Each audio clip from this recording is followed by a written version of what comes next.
வணக்கம். இன்று 9ஆம் தேதி 12ஆம் மாதம் 2025ஆம் ஆண்டு செவ்வாய்க்கிழமை. வணக்கம்.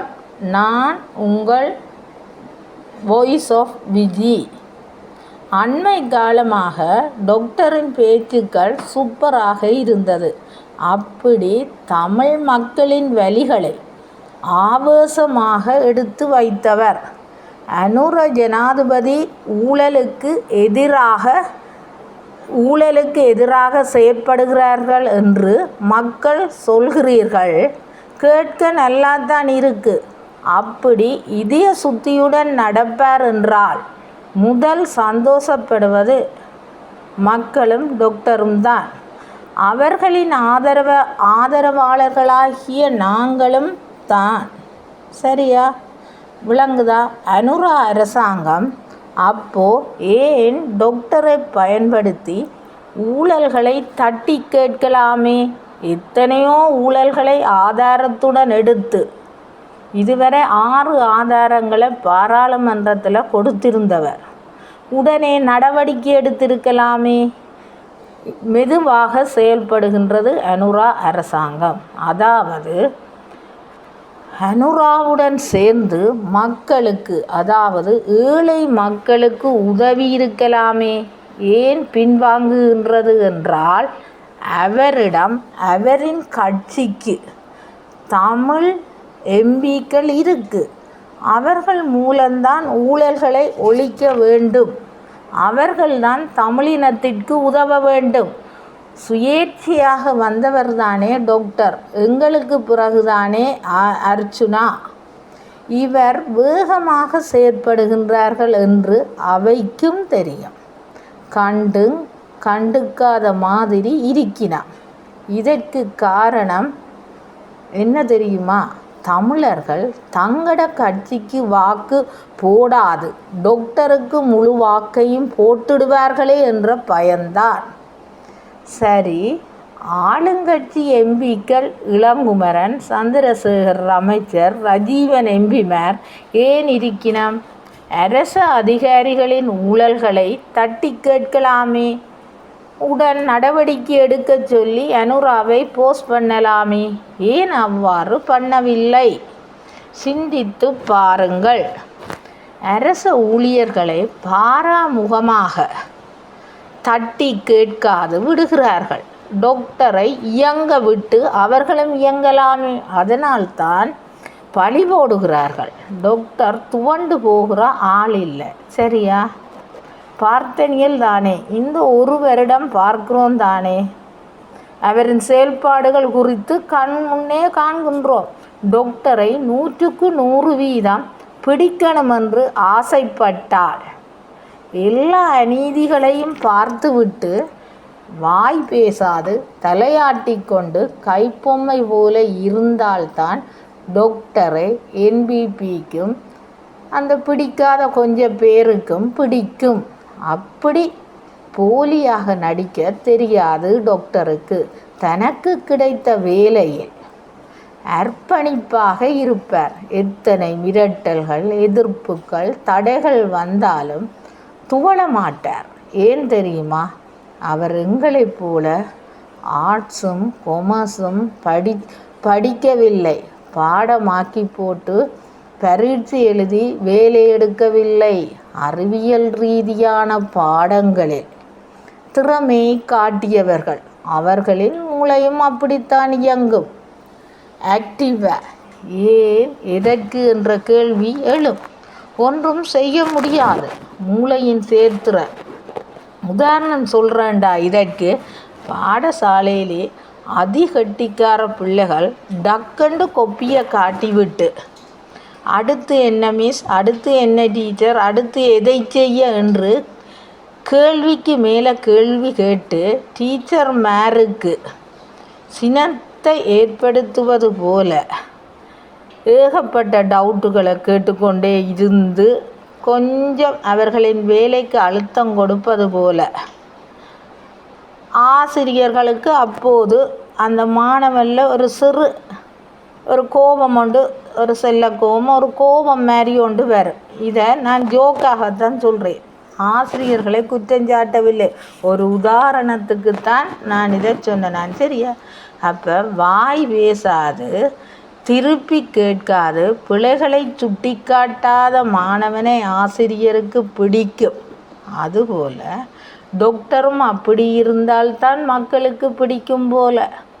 அர்ச்சுனா டாக்டரும் பாராளுமன்றத்தில் இள வயது, அறிவு, வேகம் எல்லாம் உள்ள இளைஞர் ஒருத்தரை பயன்படுத்தி சரியா நாட்டை அபிவிருத்திக்கு கொண்டு செல்லலாமே. அவரது திறமைகளையும் அறிவாற்றல்களையும் வியூகங்களையும் பயன்படுத்தி கொண்டு எங்களோட நாட்டை முன்னேற்றலாம். இந்த என்பிபி இன்று இப்படி அறிவுள்ள டாக்டர்மார் எல்லாரும் வெளிநாட்டுக்கு ஓடுகினான். இங்கே இருக்கிற சம்பளம் காணாது பல பிரச்சனைகளை சாட்டி கொண்டு ஓடினோம். அப்போ மூலசாலிகள் எல்லாம் வெளியேறினா நாட்டில் இருக்கிறது யார்? நாட்டை அபிவிருத்தி பாதையில் கொண்டு செல்றதார்? டாக்டர் ஏதோ தமிழினத்துக்கு முன்னேற்றணும், தமிழினத்துக்கு குரல் கொடுக்கணும் என்றதுக்காக அவற்றை என்ற ஆசையில் என்ற ஆதங்கத்தில் அவர் உற்சாகமாக செயற்படுகிறார். தன்னால் முயன்ற உதவியை தமிழினத்துக்கு செய்ய வேண்டும் என்ற ஒரு ஆதங்கம், நப்பாசை. அடுத்து வடக்கு மீனவர் சங்க பிரச்சனைகளை நேரில் சென்று டாக்டர் பார்த்து கதைத்தவர். என்ன? அதாவது எங்களோட வட பகுதியிலே ஏராளமான மீன்கள் கடற்கரையில் கணக்க கிடக்குது, போதிய அளவு. அந்த எல்லையில் முந்தி இராணுவத்தினர் அதனை பிடிச்சு கொண்டு போயினோம். அதால் இங்கே வடக்கு மீனவர்களுக்கு ரோலர் போட்டு பிடிக்கிறதால பல பிரச்சனைகள் ஓடுது. அதை பாராளுமன்றத்தில் டாக்டரான எங்களோட பிரச்சனைகளை கதைக்க வேண்டும் என்று அவர்கள் அவாப்பட்டு நேரில் வர பண்ணி டாக்டரும் போய் பார்த்து தான் பாராளுமன்றத்திலே கதைத்து முடிவெடுப்பதாக அவர்களுக்கு வாக்குறுதி கொடுத்திருக்கிறார். ஏன் எத்தனை எம்பிக்கள் இருக்கணும், அவைகளை கூப்பிடல. ஏன் சந்திரசேகர் அமைச்சர் இருக்கிறார், அதுக்கு பொறுப்பாக இளங்குமரன் எம்பி இருக்குது, அவர்களை ஒருத்தரும் கூப்பிடவில்லை. உடனே ஒரு பிரச்சனைண்டா எல்லாரும் அர்ச்சுனா டாக்டரைத்தான் கூப்பிடினான். விளங்குதா? அவர்களை கூப்பிடவில்லையே. டாக்டர் நேரில் பார்க்கணும் என்று விடாப்பிடியாக இருந்தார்களே, அப்போது அவரின் முக்கியத்துவத்தை உங்களுக்கு தெரியும். டாக்டர் நினைத்தால் அவற்ற உறவுகள், குறிப்பாக கூட பிறந்த அண்ணா, அதாவது ரகுராம் அண்ணா போன்றோர் போய் அங்கே இவரும் டாக்டரும் போய் செட்டில் ஆகலாம். இப்படி அலைய தேவையில்லை. நாங்களாக இருந்தால் கூட இப்படி சந்தர்ப்பம் இருந்தால் ஓடிவிடுவோம். அவர் தமிழினத்துக்கு குரல் கொடுக்க வேண்டும் என்ற நோக்கோடு அரசியலை செய்கிறார். இப்படி யாருமே இருக்க மனம் பெறுமா? சந்தர்ப்பம் கிடைத்தால் தப்பியோட நினைக்கும் காலத்தில் தன்னலமற்ற வைத்தியரை நாங்கள் போற்ற வேணும். என்ன? அவருடைய உதவிகளுக்கு நாங்கள் ஆதரவு கொடுக்கணும். அவரை நாங்கள் ஆதரவு கொடுத்து துவள்கிற நேரத்தில் அவரை தட்டி கொடுத்து உற்சாகமாக நாங்கள்லாம் அவரை கொஞ்சம் பக்கபலமாக பின்னுக்கு நிற்கணும். தனியொருவனை சுயேட்சையை தானே என்று துவள மாட்டார் டாக்டர். அப்படியான சமயத்தில் எங்களுடைய ஆதரவை நாங்கள் எல்லாரும் ஒன்றிணைந்து கொடுக்கணும். தமிழினத்துக்கு குரல் கொடுக்க டாக்டரை மற்றும் டாக்டர் செம்மறி என்று கதைக்கிறாரே என்று சொல்கிறீங்களே, இந்த இளங்குமரன் போய் ஜிஎஸ்ஐ அடித்து எத்தனை பிரச்சனை. இது ஏன் அரசாங்கம் கண்டுக்காமல் இருக்குது? தங்கட உறுப்பினர்களுக்கு ஒரு சட்டம், சுயேட்சையாக வந்த டாக்டருக்கு ஒரு சட்டம். இதையெல்லாம் கேட்குறதுக்கு ஆக்கள் இல்லையா? ஆக டாக்டர் ஒரு வார்த்தை பிரயோகித்தால் அதை பெரிய பூதாகரமாக ஆக்கி விளையாடுறீர்கள், இன்பங்கான்றீர்கள். என்ன? அப்படி செய்ய வேண்டாம். மற்றது இன்றைக்கு இந்திய இராணுவத்தை எங்கள் கிளிநொச்சியில் போய் சந்திச்சிருக்கிறார் டாக்டர். அது சரியா? அவர் சிங்களத்தால் நல்ல வடிவாக என்ன கதைச்சார்? ஏன் போயிருக்காமல் விட்டிருக்கலாம் இந்த மழை நேரத்தில் இவ்வளோ தூரத்துக்கு? அவர் அங்கே போய் கதைச்சி என்னத்துக்காக பாலம் போடுறது, என்ன பிரச்சனை என்னன்னு நேரில் கதைச்சிருக்கிறார் பாருங்க. இப்படியான ஒரு டாக்டரை நீங்கள் வேண்டாமென்று சொல்கிறீங்களே. எல்லாத்துலேயும் டக் டக்குன்ட்டு போய் செய்வேன். சரியா? அப்படியான டாக்டருக்கு நாங்கள் ஆதரவு கொடுத்து அவரை நாங்கள் அரசியலில் துவள விடாது நாங்கள்லாம் அவருக்கு உறுதுணையாக நிற்கணும், மக்களாகிய நாங்கள். சரியா? அவற்ற சாதனைகளை நாங்கள் புகழ சொல்ல இல்லை. அவருக்கு அரசியலில் கொஞ்சம் நாங்கள் சப்போர்ட்டாக இருந்தால் டாக்டர் எல்லாம் செய்வார் தமிழ் இனத்துக்காக. இன்றைக்கு பாருங்க, எல்லாம் செய்கிறது கடைசியாக டாக்டர் இத்தனை எம்பி மாதிரி இருக்கிறான். என்ன எதையும் மறைக்காமல் முகத்துக்கு நேராக சொல்கிறார்.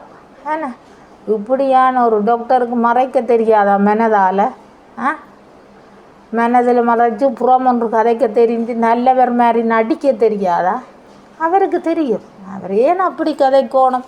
நேர்மைதான் அவருடைய தாரக மந்திரம். ரைட்டா? இதுதான் இந்திய டாக்டருக்கு பற்றிய செய்தி. மற்றது சில பத்திரிகை செய்திகளை பார்க்க போனால், சங்கை அழைத்தது வீடு, இணைந்து செயற்படல் குறித்து கலந்துரையாடல், அணையா விளக்கு நினைவு தூவி மீண்டும் உடைப்பு, 200 மில்லியன் அமெரிக்க டாலரை இலங்கை கோரியது, முன்னாள் அமைச்சர் ராசதுரை காலமானார். மற்றது அரசு அறிவிப்புகளில் மும்மொழி அவசியம், இலங்கைக்கு வந்து குவிகிறது உதவிகள், அள்ளி கொடுக்க உலக நாடுகள் தயார், பண்ணைக்கடலில் நீந்திய இளைஞர்கள் 2 உயிரிழப்பு, எலிக்காய்ச்சலால் யாழ் போதன வைத்தியசாலையில் 1 உயிரிழப்பு, ஒட்டி சுட்டானில் 14 வயது சிறுவனை காணவில்லை, பண்ணைக்கடலில் நீந்திய இளைஞர்கள் 2 உயிரிழப்பு. இந்தியாதான் டாக்டர் சொன்ன மாதிரி இந்த பாலத்துக்கு கிளிநொச்சியில் வந்து இந்திய இராணுவம் வந்து செய்யுது உதவிகளை வழங்கி. அவைகள் செய்யத்தான் வேணும், அயல் நாடு. சரியா? அவை செய்யாட்டி எத்தனையோ நாடுகள் வந்து உதவும்.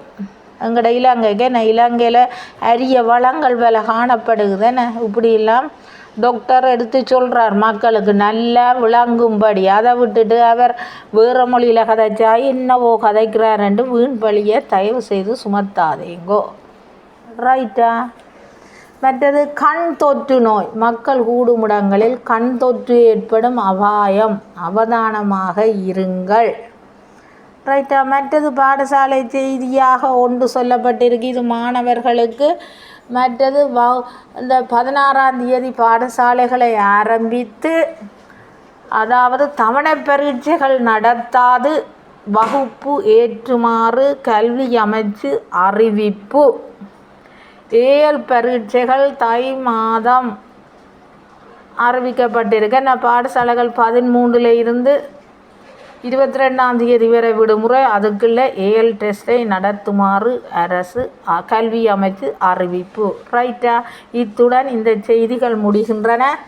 மீண்டும் அடுத்த காணொளியில் நாளை சந்திக்கின்றேன். வணக்கம் சொந்தங்களே. Good night.